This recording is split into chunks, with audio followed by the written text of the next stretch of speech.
Question number 9।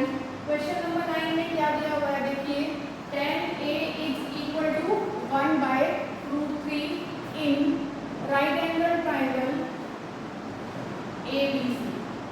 Triangle is given ABC which is right angled at B. In this question it is given that angle B is 90 degree in triangle ABC। अब यहाँ से देखिए हमें tan A की value दी हुई है 1/√3। अब आपको पता है हम किस तरीके से लिखते हैं, तो tan की हमारे पास वैल्यू क्या आती है देखो, P/B। पहला साइन के लिए, फिर cos के लिए और फिर tan के लिए। tan की वैल्यू क्या करती है, P/B। तो यहाँ से हमने लिखा इसको P/B। तो P पता लग गया आपको, B पता लग गया है। अब हमें देखो क्वेश्चन में cos sin दोनों निकालने हैं, कोई कभी A एंगल के लिए और कभी C एंगल के लिए। तो हम अकॉर्डिंगली क्वेश्चन को सॉल्व करेंगे। देखिए कैसे करना है। अब यहाँ से पहले हमें हाइपोटेन्यूज स्क्वायर करना पड़ेगा is equal to perpendicular square plus base square. तो यहाँ देखो A एंगल ले रहे हैं, तो A एंगल लिया है, एंगल के सामने क्या होगा, परपेंडिकुलर, और ये क्या हो जाएगा, बेस। जब हम A एंगल की बात कर रहे हैं तो मैंने A एंगल लिया, A के सामने क्या हो गया, परपेंडिकुलर, ये बेस हो गया, और सेंटरिंग साइड क्या हो जाएगी, हाइपोटेन्यूज। अब देखिए B की वैल्यू कितनी है 1, तो यहाँ हमने 1 रख दिया। B की वैल्यू कितनी है देखो √3, तो B को हमने √3 रख दिया। अब पाइथागोरस को हम अप्लाई करते हैं, h² is equal to p² plus b²। तो h की वैल्यू आ जाएगी आपके पास √p² प्लस b²। तो इतना क्लियर है। उसके बाद हमें क्या करना है, अब p का स्क्वायर कहाँ है, वैल्यू रखते हैं। चलिए p का स्क्वायर करेंगे तो 1 का स्क्वायर प्लस b का स्क्वायर करेंगे तो √3 का स्क्वायर। अब देखिए यहाँ से क्या आ गया, 1 + 3, इसका रूट 4 का रूट करेंगे आप, आपके पास 2 आ गया। तो h की वैल्यू हमारे पास क्या आ गई, ये हो गया आपके पास 2।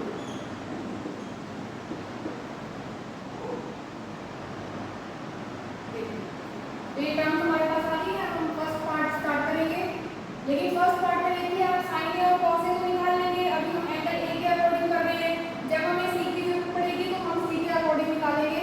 उसके लिए मैं दोबारा फिगर ड्रॉ कर देती हूँ। जब हम सी को डिस्कस करेंगे, जब हमें सी डिस्कस करना है तो हम ट्राइंगल ले लेते हैं। ये ट्राइंगल ले लिया हमने, और ट्राइंगल है हमारे पास ABC which is right angle at B। तो B 90 हो गया आपके पास। अब ये साइड आपके पास 1 थी, ये साइड आपके पास √3 थी, और ये साइड आपके पास 2 थी। ये तो पता है आपको, ये हाइपोटेन्यूज है, ये तो हाइपोटेन्यूज रहेगा। h की वैल्यू तो 2 ही रहेगी। अब cos C और sin C निकालना है, तो C एंगल चाहिए। अब C के सामने क्या हो जाएगा, ये परपेंडिकुलर, और ये क्या हो जाएगा आपके पास, बेस। बस आपके पास परपेंडिकुलर और बेस चेंज हो गए जब हमें C एंगल डिस्कस करना है। तो पहले मैं यहाँ से sin A निकालती हूँ। देखो sin A चाहिए हमें और cos A चाहिए। तो पहले मैं यहाँ से sin A निकालती हूँ। फर्स्ट पार्ट हम सोल्व कर रहे हैं, sin A निकालते हैं। sin A क्या हो जाएगा, P/H। तो यहाँ हम लिख देते हैं P/H। अब P कितना है देखो 1, और H कितना है 2, तो हमारे पास आ गया 1/2। फिर हम निकालते हैं cos A। cos A देखो क्या है, cos A B/H। तो यहाँ से हम B/H रखेंगे। B की वैल्यू कितनी है √3, और H की वैल्यू कितनी है 2। तो यहाँ से हमारे पास cos A आ गया √3/2। दो टर्म हमारे पास ये आ गई, sin A cos A। हमें cos C और sin C भी चाहिए, तो sin C और cos C में यही निकाल देते हैं, क्योंकि हमने C एंगल इधर डिस्कस किया है। तो यहाँ से पहले मैं sin C निकालती हूँ, और फिर हम निकालेंगे cos C। अब sin C निकालोगे तो यही रहेगा आपके पास फॉर्मूला P/H।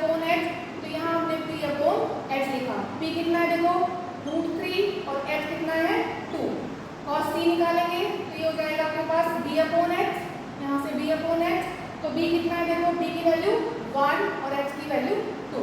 तो आपके पास sin C cos C, sin A cos A ये आ गए हैं। अब हम फर्स्ट क्वेश्चन में फर्स्ट पार्ट हम कर रहे हैं। फर्स्ट पार्ट में हम वैल्यू रखते हैं sin A cos C। sin A को कितना है 1/2, cos C यहाँ से ले लो 1/2। ये पार्ट कर रहे हैं फर्स्ट वाला, तो sin A cos C value हम रख रहे हैं। sin A की वैल्यू रख दी मैंने 1/2, cos C की वैल्यू मैंने वहां से रख दी है 1/2। फिर देखिए क्या है, प्लस cos A। अब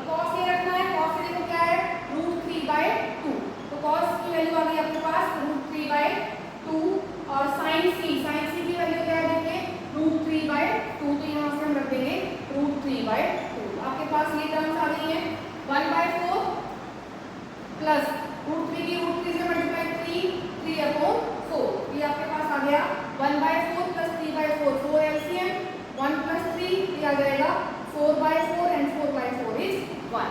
तो इस तरीके से हमारा ये फर्स्ट पार्ट कंप्लीट हो गया। अब इसका हम सेकंड पार्ट स्टार्ट कर देते हैं। चलिए इधर करते हैं सेकंड पार्ट। सेकंड पार्ट देखो, सेकंड पार्ट में क्या निकालना है, cos A, cos A की वैल्यू है cos C, उसकी वैल्यू हमारे पास है sin A and sin C, चारों वैल्यू हमारे पास हैं। तो मैं इसमें रखती हूँ देखो cos A cos C minus sin A sin C, इसमें हमें वैल्यू करनी है। cos A देखो cos A कितना है, cos A की वैल्यू है √3/2, यहाँ रख दो √3/2। फिर हमें cos C चाहिए, तो cos C कितना है 1/2, तो cos C की वैल्यू क्या आ जाएगी 1/2 minus sin A, sin A देखिए क्या है 1/2, तो इसको रखेंगे 1/2 and sin C, sin C की वैल्यू क्या है √3/2। तो हमारे पास ये टर्म आ गई है, इनको हम मल्टीप्लाई करते हैं।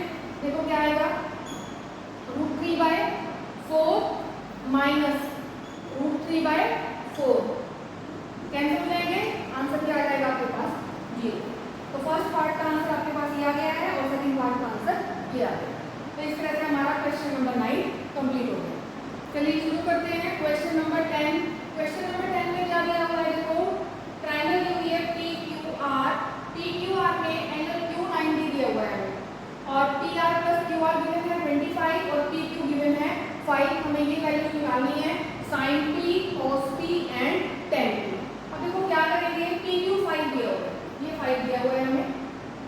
अब यहाँ से राइट एंगल ट्रायंगल है तो हम पहले पाइथागोरस थ्योरम लगाते हैं इस पे। तो यहाँ से क्या हो जाएगा, ये PR² इज इक्वल टू, देखो ये साइड दे रहे हैं PR² is equal to PQ² plus QR², ये आ गया हमारे पास। अब देखो इसको इधर ले आते हैं हम, PR² minus QR² is equal to PQ², ये आपके पास हो जाएगा A² माइनस B²। देखो आइडेंटिटी यूज कर रहे हैं, इसमें हम क्या यूज करेंगे A² minus B², this is equal to A plus B, A minus B। ये आपने पहले पढ़ी हुई है, आपको ये याद होगी, फिर मैंने साइड में लिख दी है। तो यहाँ पे आप ट्राई करोगे तो क्या आएगा, देखो PR प्लस QR और यहाँ से PR माइनस QR, PQ का स्क्वायर है, PQ की वैल्यू दी हुई है 5, तो यहाँ आ गया ये 5 का स्क्वायर। अब देखिए PR plus QR, PR plus QR की वैल्यू दी हुई है कितनी 25, तो यहाँ पे हम 25 रखेंगे। PR minus QR is equal to 25, 25 दोनों तरफ है, ये कैंसिल, तो क्या आ जाएगा हमारे पास PR minus QR is equal to 1। देखो ये आ गया PR minus QR is equal to 1।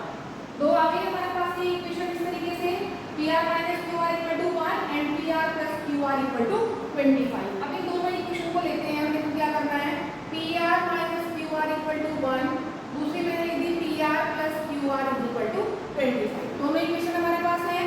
अब इन इक्वेशन को हम क्या करते हैं, एडिंग, दोनों को ऐड कर रहे हैं। ऐड करेंगे तो दोनों कैंसिल हो जाएंगे, एक प्लस का है और एक माइनस का है, तो यहाँ से क्या आ गया 2PR इज इक्वल टू 26।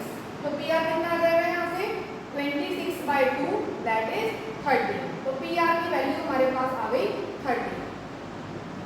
देखो PR आ गया हमारे पास। अब यहाँ से हम इस इक्वेशन में दोनों में से किसी में भी आप रख सकते हैं, पुटिंग इन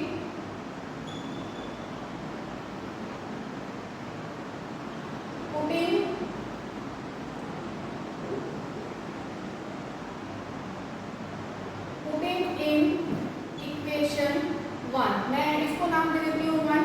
तो मैंने फर्स्ट इक्वेशन में रख दिया पुटिंग इन इक्वेशन 1, क्या रख रहे हैं PR की वैल्यू रख रहे हैं। देखो 30 plus QR is equal to 25। हमने क्या किया, पहले PR निकाल लिया है, PR निकालने के बाद हमें इसको इक्वेशन में रखना है, फर्स्ट इक्वेशन में रखा हमने, तो PR plus QR equal to 25। अब देखो 13 रखा है यहाँ पर, तो QR निकालोगे, QR कितना आ गया 25 माइनस 13, तो आपके पास वैल्यू आ गई QR की, QR इज 12। तो PR पता लग गया आपको 30, PR हमारे पास 13 आ गया, QR हमारे पास 12 आ गया। तीनों साइड हमें पता लग गई है। अब तीनों साइड आपको पता है। अब यहाँ देखो हमें निकालना क्या है, sin P, cos P and tan P। P के अकॉर्डिंग निकालना है ना, sin P और cos P, tan P, तीनों एंगल सेम है, तो एंगल के सामने क्या हो जाएगा, ये परपेंडिकुलर, ये बेस हाइपोटेन्यूज। अब वैल्यू रखो, साइन पी निकालना है हमें, साइन पी चलिए यहाँ लिखते हैं, sine P is equal to, देखो आपको सब याद है,